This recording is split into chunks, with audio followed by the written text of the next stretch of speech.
안녕하세요. 식습관을 통한 손자녀의 자신감 만들기를 여러분과 이 시간 함께할 부모교육 강사 이숙진입니다. 만나서 반갑습니다. 네, 제가 여러분께 질문을 하나 드릴 텐데요. 여러분들은 어떤 과일을 좋아하세요? 혹시 좋아하는 과일이 있다면 어떤 게 있을까요? 사과, 딸기, 참외, 네. 네, 여러 가지 과일들이 나왔는데요. 그 과일을 왜 좋아하세요? 맛있으니까. 네, 맛있고 저희한테 이제 비타민을 제공해주는 식품으로 저희가 몸에 좋은 식품으로 알려져 있죠. 그러면 저는 어떤 과일을 좋아할까요? 한번 알아맞혀 보세요. 어떤 과일을 좋아할까요? 망고, 네.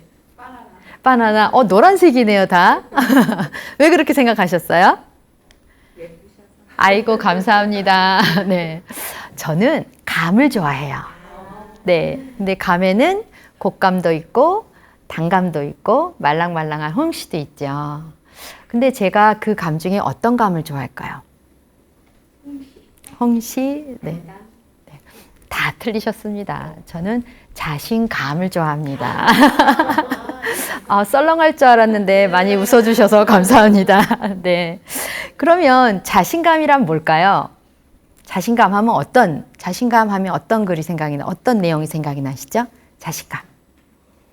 할 수 있다. 네, 맞아요. 할 수 있다. 뭐든지 해낼 수 있다라는 생각, 그리고 그 생각을 행동으로 옮기는 그런 힘이 바로 자신감입니다.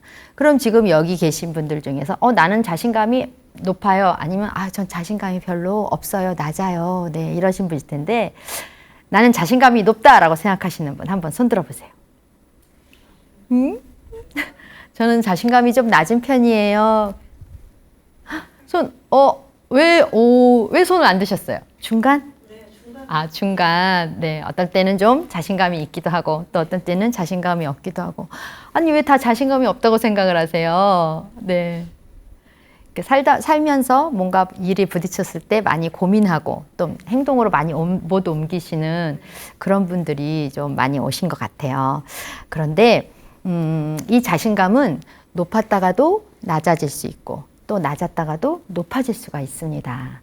그리고 우리 손자녀들 이렇게 케어하시면서 우리 손자녀들은 나처럼 자신감이 낮은 게 아니라 자신감이 높은 그런 아이로 키우고 싶으시죠.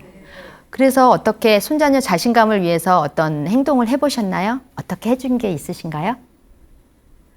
생각이 잘 안 나세요? 가만히 생각해 보세요. 분명히 있을 거예요. 그리고 처음부터 우리 아기들이 처음 병원에서 퇴원해서 집에 왔을 때부터 아마 우리 조부모님들은 계속 자신감을 넣어주셨어요. 처음에 아기 딱 왔을 때 어떻게 했어요? 이렇게 천사 같은 애기가 어디서 왔을까?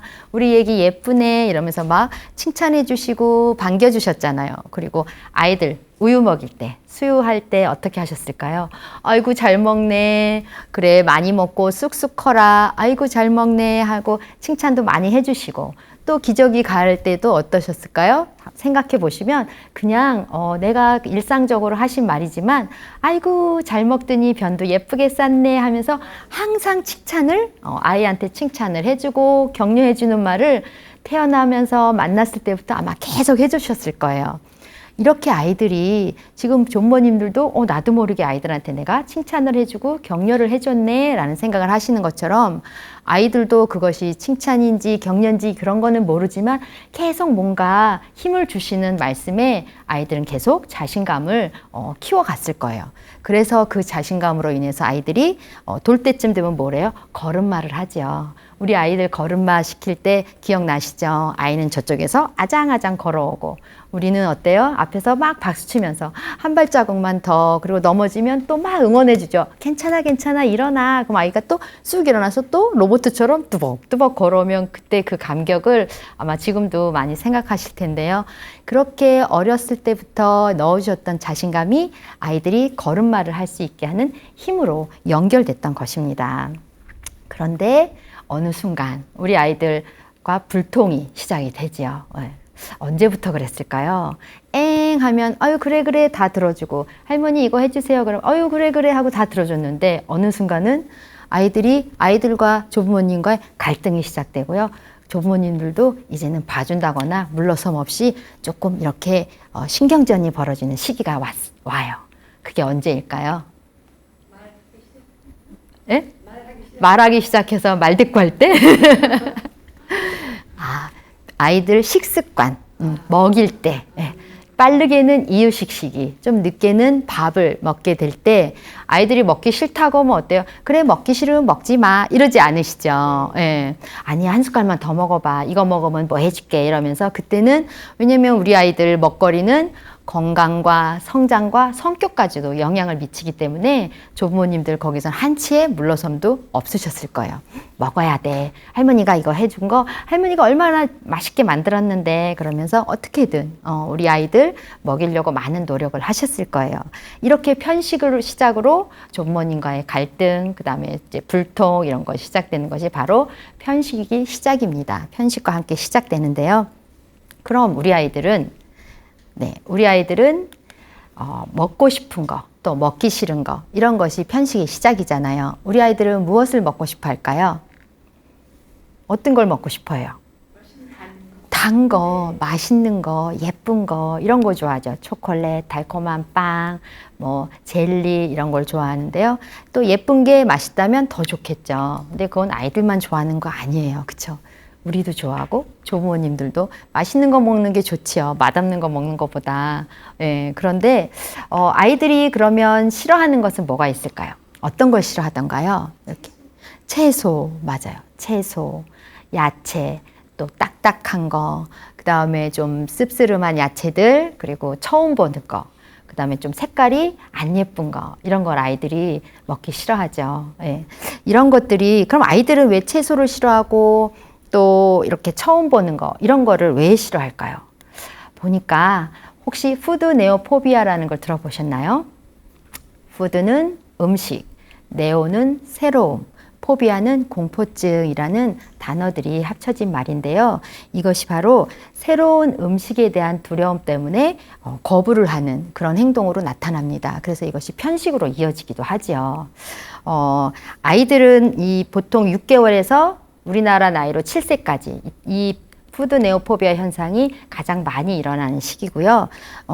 이 이유는 또 아이들은 성인보다 3배나 많은 미래를 가지고 있대요. 그래서 예민하게 받아들이는 거예요. 먹거리를 한번 먹어보면 더 예민하고 더 잘 느끼게 되는 거죠. 그래서 우리는 채소를 먹으면서 씁쓸함하면 어때요?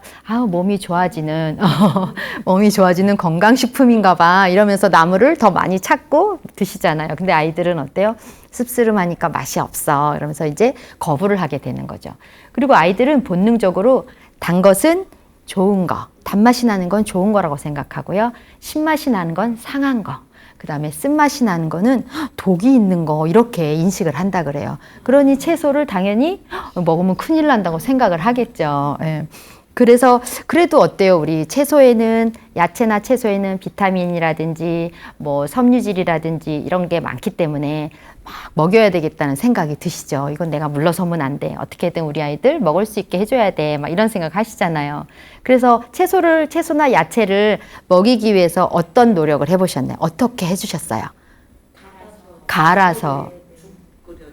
국도 끓여주시고, 네. 그리고 막 볶음밥도 해주시고, 그래서 막 여러 가지 야채를 다져서 너무너무 맛있게 볶음밥을 막 해주죠. 그래도 정말 야채를 싫어하는 아이들은 파랗고 빨간 야채를 보면 안 먹어! 라고 밀기도 하고요.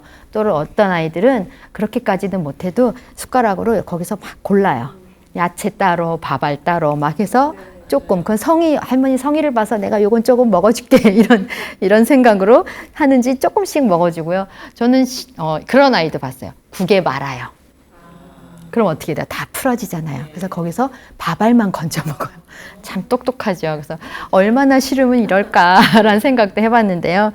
아무튼 아이들은 이렇게 야채를 싫어합니다. 그런데 이렇게 쓴 맛 때문에 맛이나 이런 질감 때문에 편식이 일어나기도 하지만요. 시각적으로 우리가 봤을 때 시각적인 문제로 편식을 하는 경우도 있어요. 예. 저희 조카는 저희 어렸을 때 그 조카가 수박 있잖아요. 수박이 얼마나 달콤하고 맛있어요. 근데 수박을 보면은 잘 안 먹는 거예요. 근데 이제 말을 좀 하게 되니까 무섭다고까지 표현을 하는 거예요. 그래서 "헉, 왜 이게 무서워?" 그리고 이렇게 보니까 빨간 수박에 까만 씨가 따다다다닥 좀 많이 붙어 있었어요. 지금은 하우스 수박이라 씨도 거의 없죠. 그리고 단데 우리 조카 어렸을 때는 수박은 무조건 속은 빨갛고 까만 씨가 많아야 잘 익은 거라고 또 맛있는 거라 그랬거든요.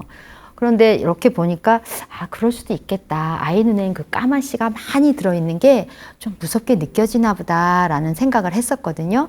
근데 지금 30살이 된 성인이 돼서 물론 지금은 수박을 먹지만 그래도 내가 좋아하는 과일에 꼽지는 않는다 그래요. 예. 그리고 또 한 아이는 블루베리 아시죠? 아가 때는 오히려 블루베리를 막 손으로 집어 먹었는데 3살쯤 되니까 블루베리를 주면 쓱 밀고 자꾸 피하더라는 거예요. 그래서 엄마가 블루베리를 이렇게 주고 이렇게 관찰을 했대요. 그랬더니 블루베리 한쪽은 동글동글하죠. 근데 뒤쪽 보셨어요? 뾰족뾰족하죠. 네, 근데 그 뾰족뾰족한 모양이 싫었던가 봐요. 그래서 엄마가 동그란 쪽으로 다 돌려줬더니 그때서야 집어먹더라는 거예요. 혹시 이런 모양 때문에 나는 그 음식이 싫어 그런 음식은 혹시 없으신가요? 그런 경험, 식습관을 아주 잘, 네, 잘 하신 것 같은데요. 저는 고등어가 있어요. 지금은 물론 못 먹는 건 아닌데요. 어떤 경험이 있냐면 저희 할머니께서 제가 한 초등학교 저학년 때 고등어 구이를 이렇게 같이 먹는데 그 등 쪽에 갈색 살이 있잖아요. 고등어 갈색 살이 있는데 자꾸 그걸 주시는 거예요. 근데 저는 어린 마음에 흰 살을 먹고 싶었어요. 갈색이 아니라. 근데 좀 소심하고 할머니한테 싫어라는 말도 못하고 참 힘들게 밥을 먹었던 경험이 있는데요. 나이 들어서 보니까 그 갈색 살이 그렇게 맛있는 거예요. 약간 기름지고 부들부들하니 흰살색 저는 좀 퍽퍽한데 갈색살이 너무 맛있는 거예요. 그리고 머리에 좋다는 DHA도 갈색 부분에 좀 많다 그러잖아요.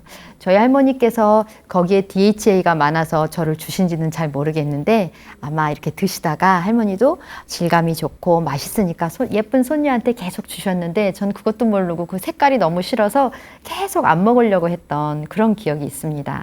이렇게 아이들이 처음 보는 음식, 잘 접하지 못하는 음식을 거부하는 경우도 있고 또 그 색깔 때문에 또 편식을 유발하는 경우도 있습니다. 그래서 아이들의 눈높이에서 보면 편식도 나름 다 이유가 있다라는 생각이 들어요.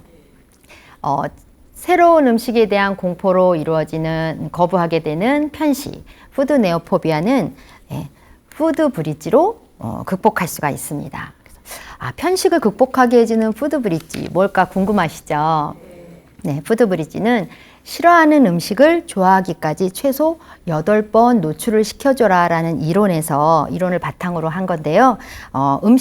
싫어하는 음식을 강요하는 것이 아니라 오랜 시간을 두고 친해질 수 있는 기회를 만들어주는 것을 말합니다. 그래서 4단계로 나누어져 있는데요. 첫 번째는 친해지기, 두 번째는 간접 노출, 세 번째는 직접 노출, 네 번째는 적극 노출입니다. 하나씩 살펴볼까요? 친해지기는 그야말로 그 식재료와 친해지는 기회를 만들어주는 거예요. 놀이를 통해서 우리 아이들이 식재료와 친해지는 기회를 제공하는 건데요. 예를 들면 우리 아이들 파프리카 싫어하잖아요. 빨간색 파프리카 하면 야채 아이들 싫어하죠. 근데 그 파프리카를 먹으라고 주는 것이 아니라 절반을 잘라서 파프리카 그릇을 만들어주는 거예요. 그래서 그 안에 아이가 좋아하는 젤리나 사탕을 넣어준다든지 아니면 파프리카는 나무젓가락 이런 것도 잘 들어가잖아요. 그래서 나무젓가락이나 수수깡을 이용해서 만들기를 한번 해보는 거예요. 그럼 아이들이 파프리카랑 접촉을 하게 되잖아요. 만지게 되고 알게 되고 그래서 이것을 먹게 강요하는 것이 아니라 이런 파프리카라는 야채가 있어, 채소가 있어 이런 것을 알게 해주는 단계가 바로 친해지기 단계라는 거죠. 예. 그리고 두 번째는 간접 노출.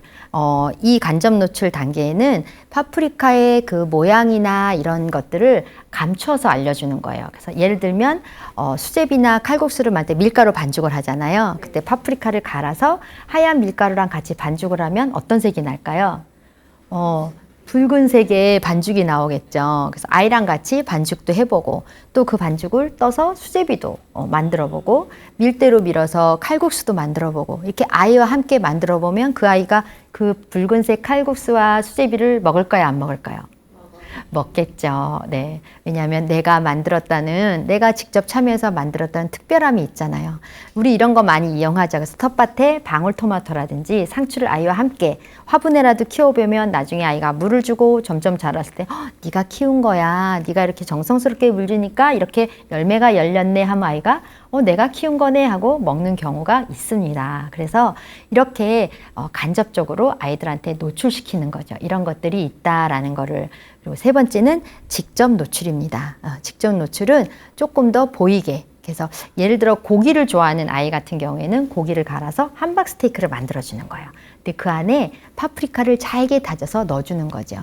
근데 이때 너무 파프리카를 많이 넣는다든가 또 큰 그 크기로 넣는다든가 해서 아이한테 그 질감이라든지 그런 맛이 너무 강하게 느껴지지 않게 적당히 섞어서 이렇게 제공해 주시는 거예요. 그럼 아이들이 고기와 같이 이제 먹게 되겠죠. 그럴 때 어떻게 하셔야 할까요?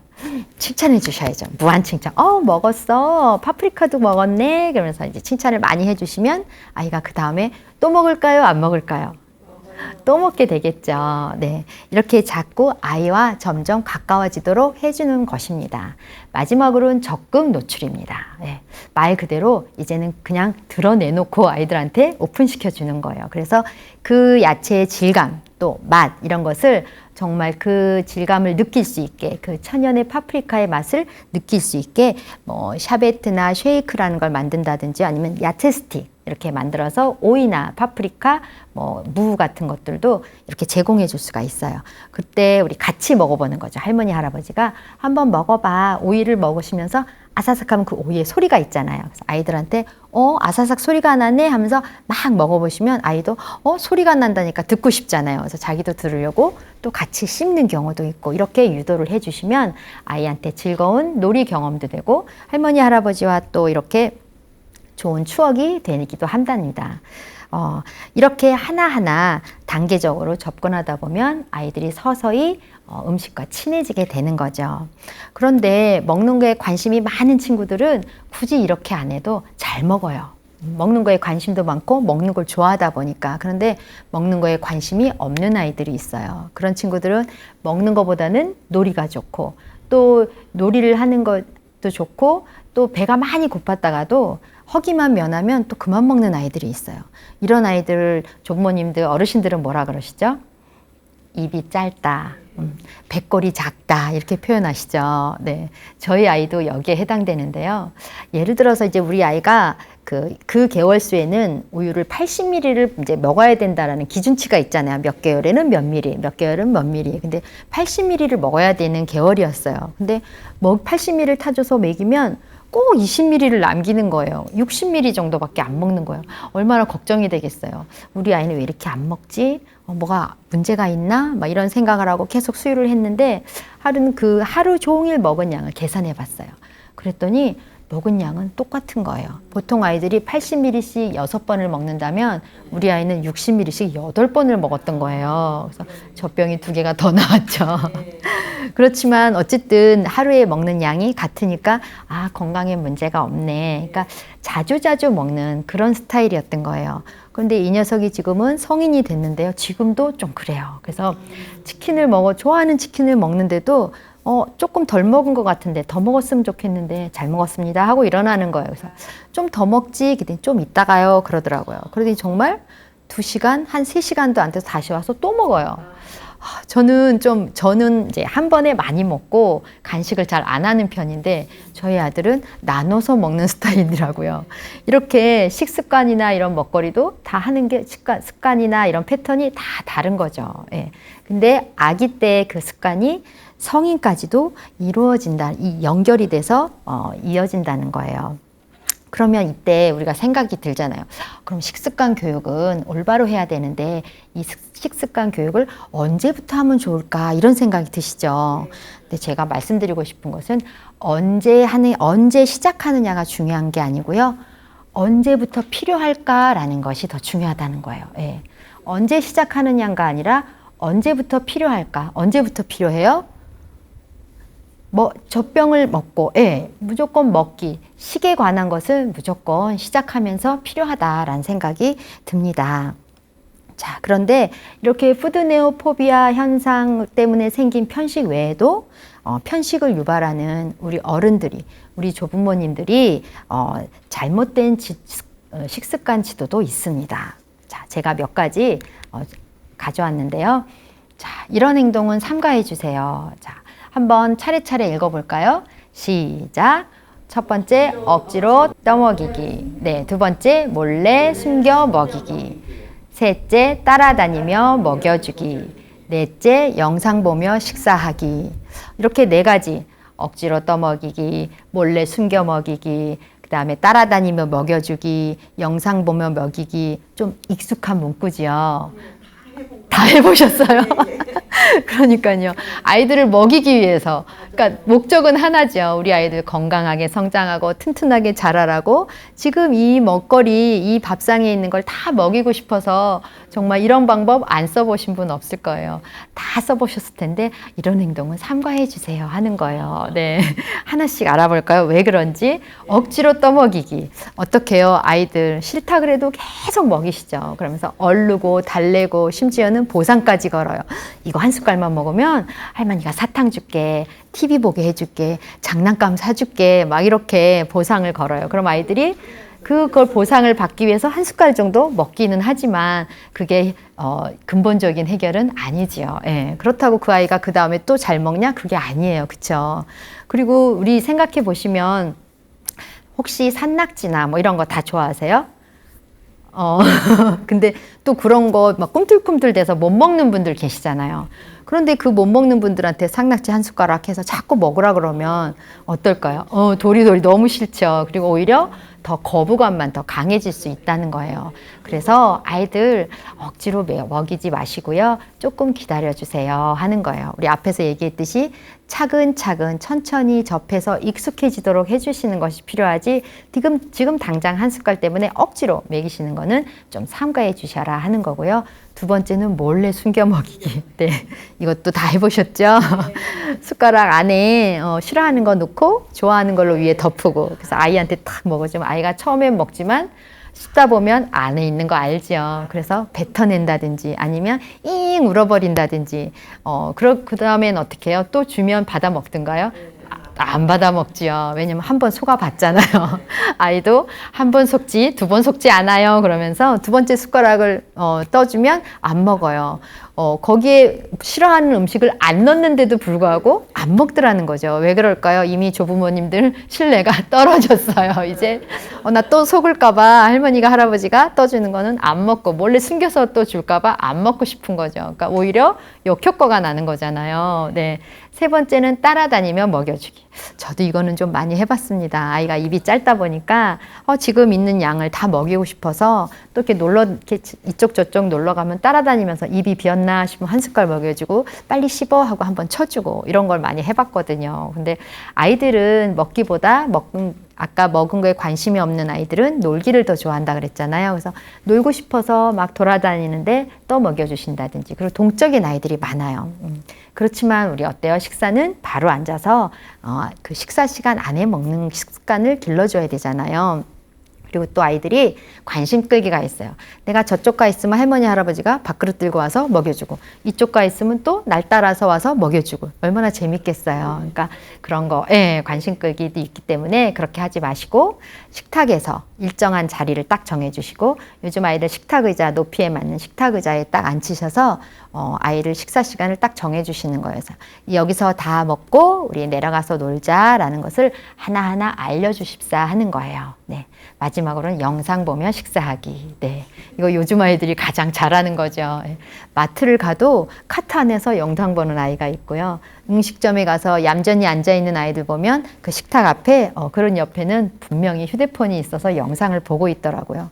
집에서도 그러죠. 밥 잘 안 먹는 친구들은 휴대폰 영상을 보여준다거나 TV, 좋아하는 TV 프로를 틀어주고 거기에 빠져있을 때 계속 넣어주시잖아요. 그럼 아이는 못 모르고 계속 이제 본능적으로 씹게 되고 그러다 보면 또 많은 양을 먹기는 해요. 하지만 이 아이가 그 맛을 알까요? 음식의 맛도 모르고요. 그 식사하는 즐거움도 모른다는 거죠. 근본적으로 우리 아이들 식습관을 좋게 올바른 식습관을 알려주려면 그렇게 맛도 알아야 되고 이렇게 먹었을 때 몸에 좋다. 그리고 이렇게 먹는 즐거움이라는 것을 알게 해줘야 되는데 이렇게 하다 보면 아이들은 그런 즐거움도 모르고 맛도 모르고 그러다 보니 아이들이 고쳐질까요? 식습관이?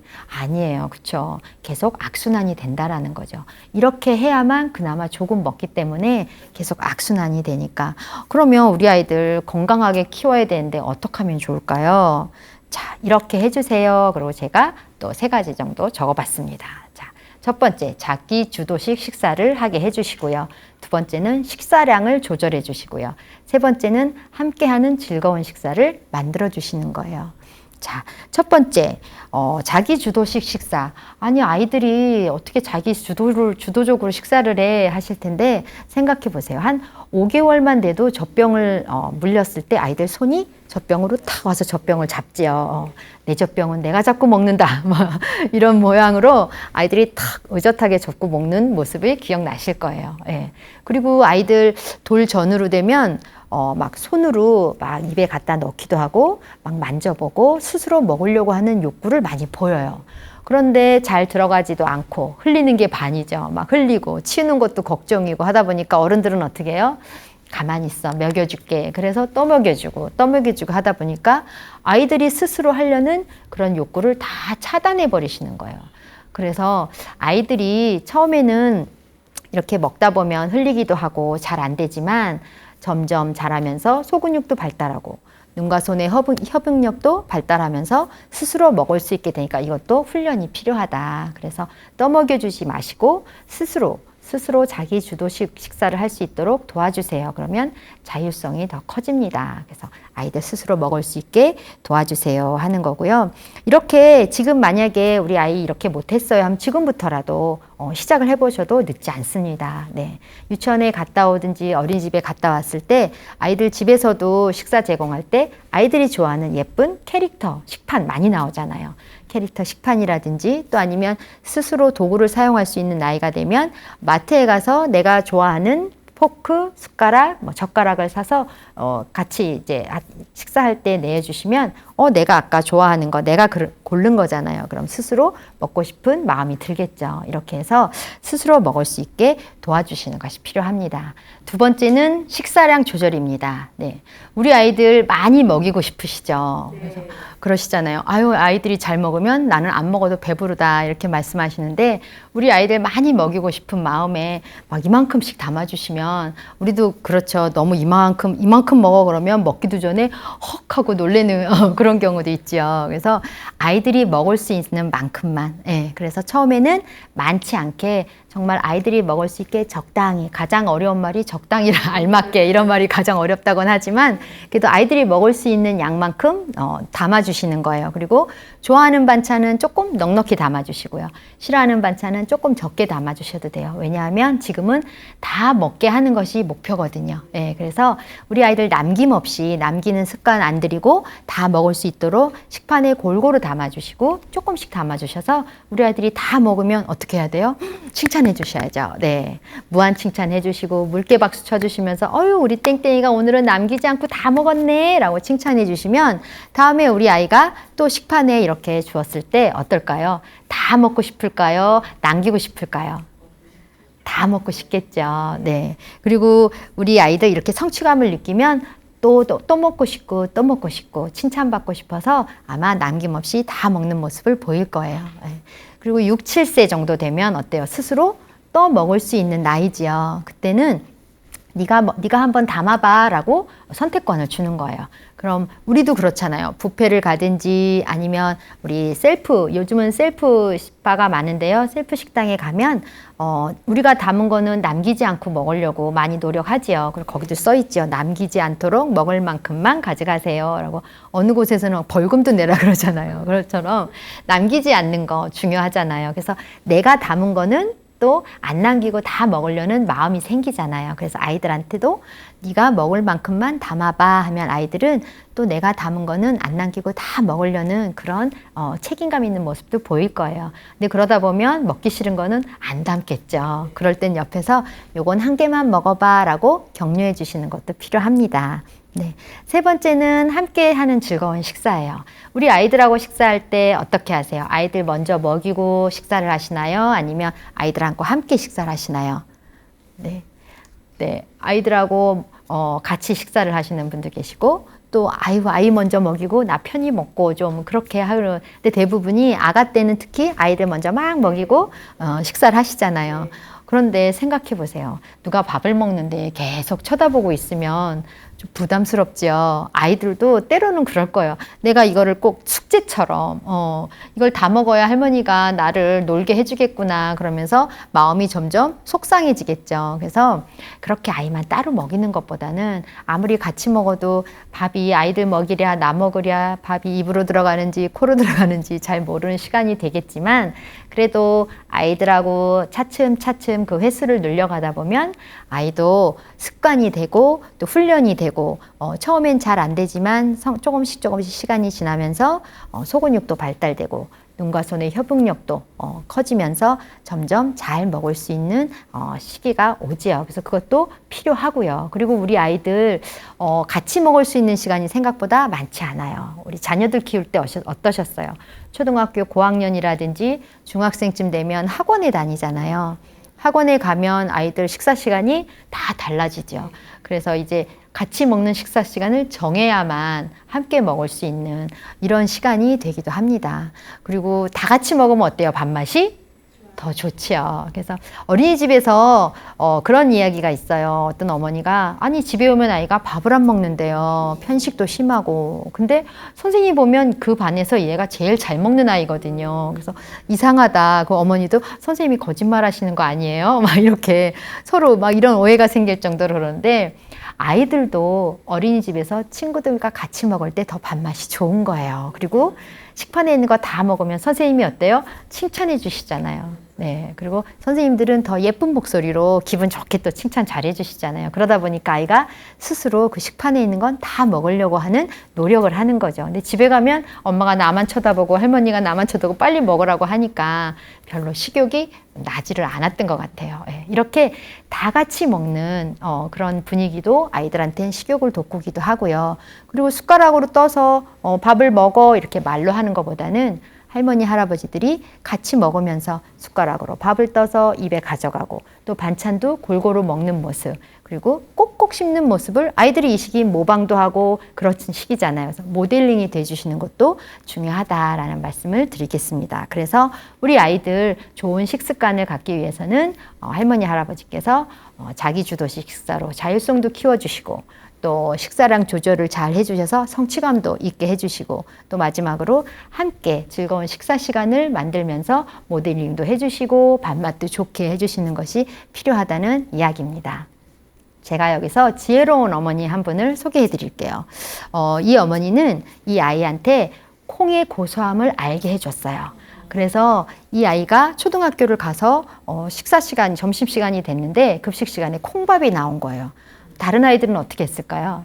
안 먹고 골라내기 바빴어요. 그런데 이 친구는 씩씩하게 콩밥을 아주 잘 먹었어요. 그랬더니 선생님께서 아이고 우리 땡땡이 콩도 잘 먹고 우리 반에서 가장 씩씩하고 튼튼한 튼튼이가 됐겠구나 라고 칭찬을 해주신 거예요. 아이가 어땠을까요? 기분이 너무 좋았겠죠. 네, 으쓱으쓱 막 자신감이 생기면서 내가 이렇게 잘 먹는 친구야, 잘 먹는 아이야 그러면서 뭐 다른 일을 학급에 일이 있어도 내가 나서서 하고 이런 자신감에 뭐든지 잘하는 친구가 되었고요. 친구들은 그런 모습에 어땠을까? 이 친구를 더 좋아하게 됐겠죠. 그래서 인기 많은 그런 학생이 되었대요. 그러니까 이렇게 좋은 식습관을 들여서 우리 아이 자신감도 키워주시고 이렇게 인기 많은 아이가 될 수 있도록 해준 지혜로운 어머니죠. 이 어머니는 어떻게 그렇게 콩의 맛을 알게 했을까요? 콩을 사올 때 그러니까 시골에서 농사를 짓고 콩을 사와도 콩깍지가 있는 콩을 사오셔서 아이랑 같이 깠대요. 같이 까고 그 안에 이 안에 콩이 들었네 하면서 같이 까면서 얼마나 재밌겠어요. 그건 놀이잖아요. 같이 콩도 까고 그릇에 그 콩을 또 담은 거예요. 담게 하고 그 콩을 밥을 할 때 그냥 넣은 것이 아니라 쌀알 크기로 다 빻으신 거예요. 작게 해서 같이 밥을 지어주셨대요. 그러니 그 콩을 골라낼 수가 있겠어요? 없겠어요? 골라낼 수가 없었던 거죠. 그래서 이 아이도 처음에는 흰쌀밥 냄새랑 콩밥 냄새랑 조금 달라서 처음엔 좀 힘들었는데 어머니가 계속 그렇게 주시니까 먹을 수밖에 없잖아요. 그래서 자꾸 접하다 보니까 나중엔 고소한 맛을 느끼고 콩의 고소한 맛을 알게 된 거죠. 예.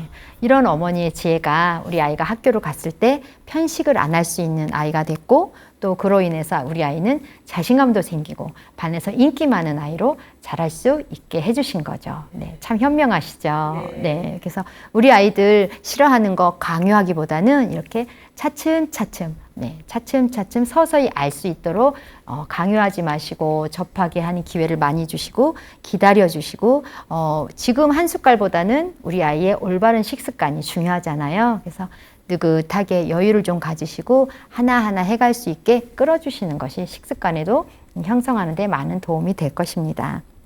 자, 제가 앞에서 자신감은 있다가도 낮아질 수 있고 낮았다가도 높아질 수 있고 그렇게 말씀드렸잖아요. 그런데 자신감을 높게 하려면 그 높은 자신감을 또 유지하려면 어떤 방법이 있을까요? 어떤 게 필요할까요? 네, 우리 아이들 칭찬해 주는 거예요. 잘 먹었어 하고 칭찬해 주시고 너 이것도 먹을 줄 알아? 그럼 이것도 한번 먹어봐. 먹을 수 있을 것 같아 하고 격려도 해 주시고 우리 애기는 이런 것도 잘 먹는구나 인정도 해 주시고 네. 칭찬, 격려, 인정을 해주시면 우리 아이들 자신감이 뿜뿜 올라간다 그랬어요. 그리고 그 있던 자신감도 안 떨어지게 할 수 있는 방법이라고 말씀드렸죠. 그러면 자신감을 떨어뜨리는 건 뭐가 있을까요? 어떻게 하면 자신감이 쭉 떨어지세요? 맞아요. 비교했을 때. 엄마가 누구는 옆집 누구는 100점 맞았는데 너는 왜 80점 맞아왔어? 누구는 이렇게 잘 먹고 쑥쑥 크는데 너는 먹는 게 다 어디로 가는 거야? 언제 클래? 막 이러면 아이 마음이 점점 위축되면서 자신감도 떨어지고 또 앞으로 나서기보다는 자꾸 뒤로 숨고 싶겠죠. 왜? 내가 자신감이 없잖아요. 뭔가 나는 잘 못하는 사람인가 봐. 나는 잘 하는 것마다 잘 안 되나 봐. 나는 못하나 봐. 이런 자신감 떨어지는 생각을 하기 때문에 아이들이 점점 자신감이 떨어진다는 거죠. 자, 여기 에이브러함 매슬로우는 자신과 타인을 비교하지 않는 것에서부터 자신감이라는 씨앗이 자라게 된다라고 했습니다. 그래서 지금 우리가 오늘 이 시간 함께 나눈 이야기를 한 문장으로 잘 나타낸 말인데요. 우리 한번 같이 읽어볼까요? 시작! 자신과 타인을 비교하지 않는 것에서부터 자신감이라는 씨앗이 자라게 된다. 네. 오늘 이렇게 강의를 들으시니까 어떠세요? 집에 가서 우리 아이들. 네. 칭찬도 해주시고 잘 먹을 수 있도록 격려도 해주시고 못 먹는 거는 조금 기다려 주시고 그리고 강요하기보다는 서서히 알아갈 수 있게 우리 아이들하고 자주 그런 시간을 갖고 알게 해준 것이 필요한 것 같죠. 네. 오늘 우리 조부모님들 댁에 가셔서 사랑하는 우리 손자녀들한테 오늘 지금 말씀하신 거 다 실천하시고요. 우리 손자녀들 자신감 뿜뿜 올려주시고 올바른 식습관을 형성할 수 있도록 도와주시기 바랍니다. 지금까지 부모교육 강사 이숙진이었습니다. 감사합니다.